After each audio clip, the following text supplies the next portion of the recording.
ஆஃபீஸில் இத்தனை வேணா இருக்குன்னு ஆதவரிச்சுனால தான் எனக்கே தெரிஞ்சிருக்குது. நேற்று யூடியூப் ரூட்டர்ஸை பார்த்திங்கன்னா சட்டை கிட்டை எல்லாத்துலேயும் பேனா வச்சுருக்குறாங்க. அதனால தான் நான் தலையிலேயே பேனா வச்சுட்டேன். இருங்க, புரளி பேசணும். நான் அந்த பிள்ளைக்கு கூப்பிட்டுக்கிறேன். ஒரு கையில் பேனா வச்சுக்கலாமா? அம்மணி எட ஆட எடமணி சுமார் இங்காயிட்டே இருக்கு. ஆட எடமணி புரளி பேசணும்னு ஆசையாக உட்காந்துருக்குறேன். எடுக்க மாட்டேங்கிற. ஆட கேமராலாம் வச்சு ரெடியாக இருக்குது. புரணி பேசணும்ல எடமணியே. எடுத்துட்டு சொல்லு. ஹலோ, கேட்குதா? நான் நல்லா இருக்கிறேன். உனக்கு ஒன்று தெரியுமா? நம்ம ஆதவ பையன் தெரியலையாக்கு? இரு, பேனா எடுத்து சொருகுனா தான் உனக்கு தெரியும். இதே ஆதவ பையன்தான் புசி ஆனந்துக்கிட்ட பேசிட்டு வந்திருக்கிறானாம்மா. ஏதோ புரளி பேசுகிற மாதிரி பேசியிருக்கிறான். அண்ணாமலைக்கு ஏதோ அமெரிக்கா வரைக்கும் வாக்கெல்லாம் இருக்குதாம்மா. ஆட பழனிசாமி இருக்கிறான்னு அவன் சொன்னது அப்படியே சொல்ல முடியாது. நான் சொல்கிறேன், அவரு கூட யாரும் கூட்டணிக்கு வரமாட்டாங்களாமா. என்ன பண்ணுறது, செவிக்க வச்சிருவாரா?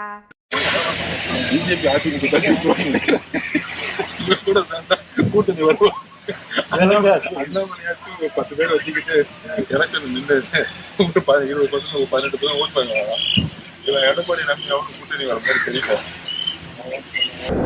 ஆட அம்முனியே, இந்த தாவைக்கா கூட கூட்டணி வைக்கிறதுக்கு ரஷ்யால அந்த புதினா இருக்குமே, புதினா அது கிளம்பி வந்துருச்சாமா.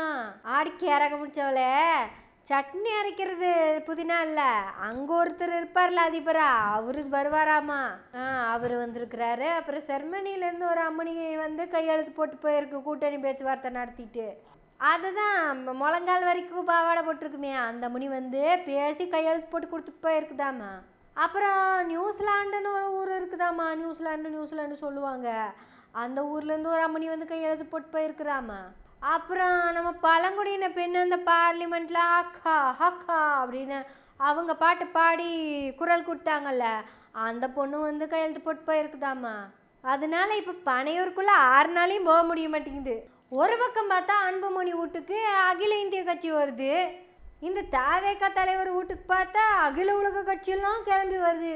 ஐயோ, இந்த பனையூர் பக்கம் இனி யாரும் போயிடாதீங்கன்னு இந்த எஃப்எம்ல சொல்கிற மாதிரி சொல்லணும் போல இருக்குது. காலை 8 மணி முதல் இரவு 8 மணி வரை பனையூர் பக்கம் யாரும் போக வேண்டாம், அங்கே டிராஃபிக் அதிகமாக உள்ளது. கேளுங்க, இந்த பாட்டை கேளுங்க, உங்களுக்கு ரொம்ப பிடிச்ச பாட்டு. மீண்டும் உங்களை நினைவுபடுத்திக்கிட்டே இருக்கேன். பனையூர் பக்கம் யாரும் எந்த அவசர வேலைக்குமே போயிட வேண்டாம். கேளுங்க, அடுத்த பாட்டு இதோ உங்களுக்காக.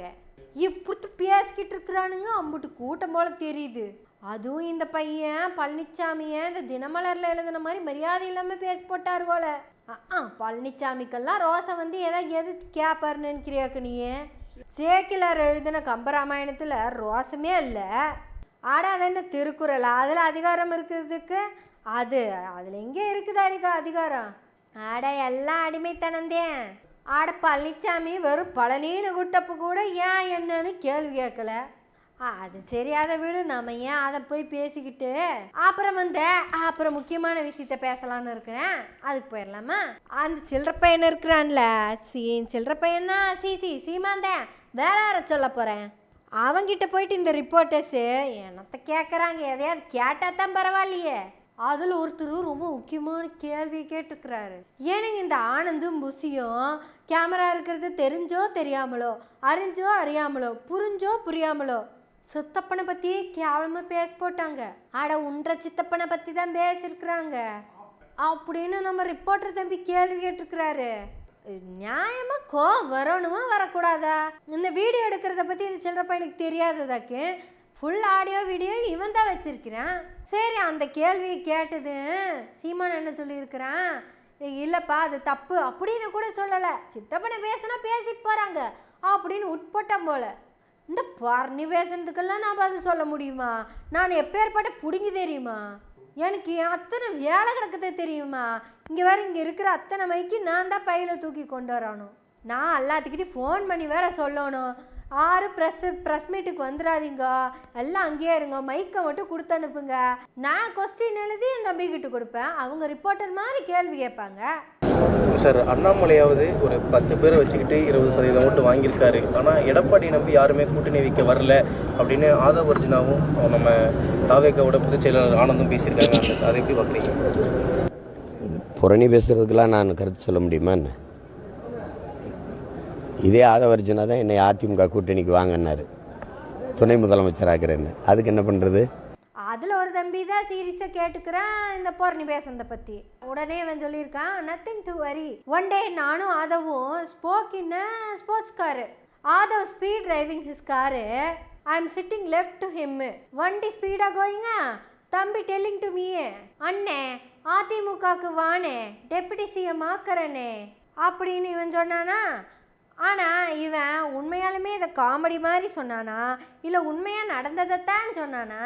ஏன்னா இந்த சாட்டப்பைய ஒரு தடவை இப்படித்தான் நிம்மி கூட பேசுனான்னு சொன்னப்போ உடனே சர்க்காட்டிக் சர்ப்ரஸ் அப்படின்னா. ஆமாங்க, நிம்மி மாமி சிக்னல் நின்றுட்டு இருந்தாங்க, நம்ம அண்ணனும் சிக்னலில் நின்றுட்டு இருந்தாங்க. 2 பேரும் அங்கே நின்று தான் பேசுனாங்க அப்படின்னு நக்கலாக பதிவு போட்டுக்கிறான். அதுக்கே கூப்பிட்டு திட்டிருக்கான் போல இருக்குது அந்த கேரக்டர் முடிச்சவன். இப்போ ஏதோ சீரியஸுக்கு பேசினானா தமாஸ்க்கு பேசினானா நமக்கு தெரியலிங்க. ஒருவேளை அவன் சீரியஸாக பேசியிருந்திருக்கான்னு வச்சுக்கோங்களேன், எடுத்துக்கலாம். ஆதவ தம்பி திமுகவுக்கு பின்னாடி ஒளிஞ்சிட்டு இருந்தாரு, அப்புறம் விசிகாவுக்கு முன்னாடி போய் நின்னாரு. தாவேக்காக்கு போகிறப்ப இந்த கேட் தாவி குடிச்சிட்டு போனாரு. தம்பி எப்போ அதிமுக பக்கம் போனாருன்னு ஒன்றும் புரியலையா?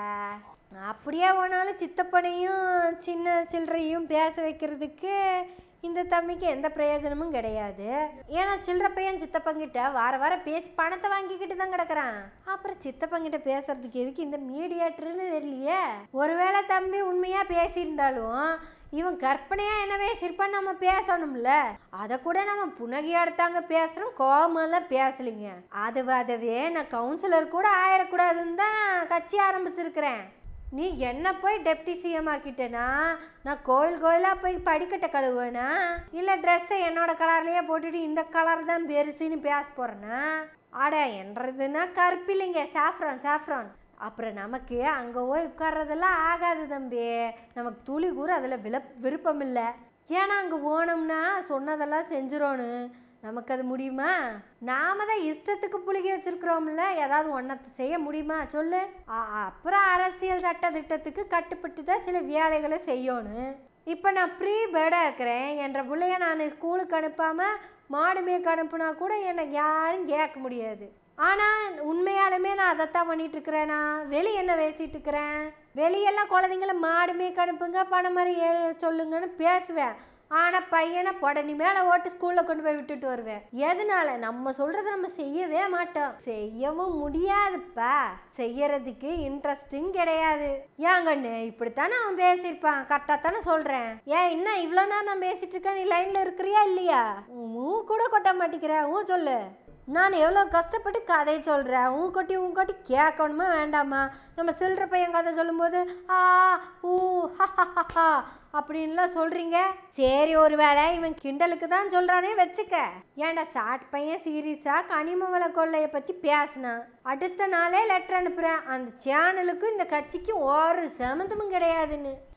சாட்டையில் பேசுறதுக்கும் எனக்கு தான் சம்மந்தம் இல்லை, ஆனால் ஸ்டேஜ் ஏறி பேசுறதுக்கும் எனக்கு நிறைய சம்மந்தம் இருக்குது. அந்த அளவுக்கு கேரங்க முடிச்சவ எல்லாத்தையும் மடையம் பண்ணி வச்சிருக்கிறான்.